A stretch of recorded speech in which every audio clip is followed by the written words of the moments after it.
अगर आपकी लाइफ में अभी अभी आपको कहीं से ज़बरदस्ती निकाला गया, लाइक अचानक से चीज़ें ख़त्म हो गई, अचानक से सब कुछ ख़त्म हो गया, अनएक्सपेक्टेडली कुछ ख़त्म होना, अनएक्सपेक्टेडली कहीं से निकाल देना आपसे बिना पूछे, आपकी बिना मर्ज़ी के।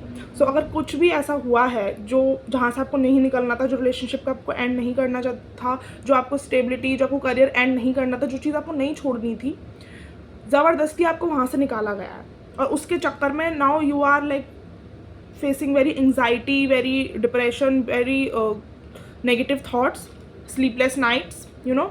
अगर ऐसा भी कुछ भी हुआ है अभी हाल ही में आपकी लाइफ में, कुछ भी एंडिंग, सेपरेशन अनएक्सपेक्टेडली हुआ है, अचानक से हुआ है, तो ये रीडिंग आपकी है। So what I am getting कि आपके लिए डिवाइन ये मैसेज पहुंचाना चाहते हैं, क्योंकि आपके साथ ये हुआ है and you are very tensed कि ऐसा क्यों हुआ है और कि क्यों होना था, right.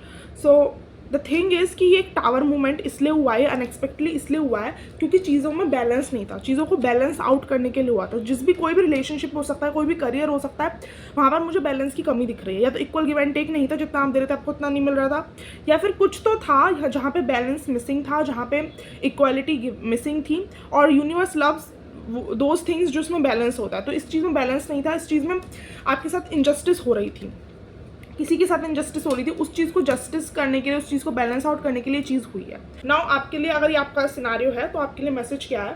So the message is कि स्टॉप थिंकिंग कि मैं इस चीज़ को वर्कआउट कैसे करवाऊँ, स्टॉप थिंकिंग कि मैं इस चीज़ को फिर से कैसे शुरू करूँ, फिर से इस चीज़ को मैं ठीक कैसे करूँ, वर्कआउट कैसे करवाऊँ। आपको इस चीज़ को यहाँ पे वर्कआउट करवाने के लिए नहीं बोला जा रहा है, आपको बोला जा रहा है आप अपनी सेल्फ वर्थ पर ध्यान दीजिए, ठीक है। फोकस ऑन कि आप अपनी सेल्फ वर्थ, आप अपने ऊपर कैसे ध्यान दे रहे हैं। डोंट फोकस कि आप कैसे दूसरी चीज़ों को वर्कआउट करवा रहे हैं, राइट।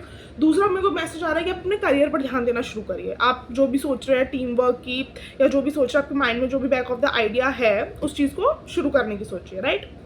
दूसरी चीज़ मुझे ऐसी लग रही है कि आपको अपने इमोशंस को हैंडल करना सीखना है। आपके इमोशंस सरफेस पे आएंगे कि ऐसा क्यों हुआ, मुझे वापस जाना है, ये करना है, वो करना है। आपको यहाँ पे मेडिटेटिव स्टेट में रहने के लिए बोला जा रहा है कि आगे बढ़िए, अपनी लाइफ में आगे बढ़िए, अपनी लाइफ का जो चैरियट है अपने हाथ में लीजिए और आगे बढ़िए, ठीक है।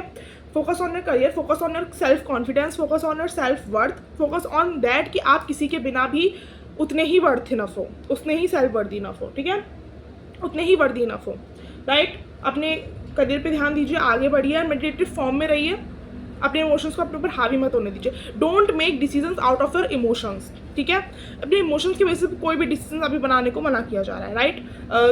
किसी चीज़ का बोझ था, इसको बर्डन था, ये चीज़ आपको और परेशान करती, इससे पहले ये चीज़ और परेशान करे, इसलिए ये ख़त्म हुई गई है, ठीक है। So that was a message. अगर ये आपकी रीडिंग है, आपसे रेजोनेट हुई है, so please do like, comment, share and subscribe and follow the guidance and also comment, क्योंकि मैं सारे कमेंट पढ़ती हूँ। एंड अगर आपको पर्सनल रीडिंग्स लेनी है तो सारी जो लाइक इन्फॉर्मेशन है वो नीचे आपको एक PDF में गिवन मिल जाएगी डिस्क्रिप्शन बॉक्स में, आप वो चेक इन कर सकते हैं। और ईमेल ID भी गिवन है जहाँ पे आप बुकिंग के लिए मेल कर सकते हैं। Okay, bye.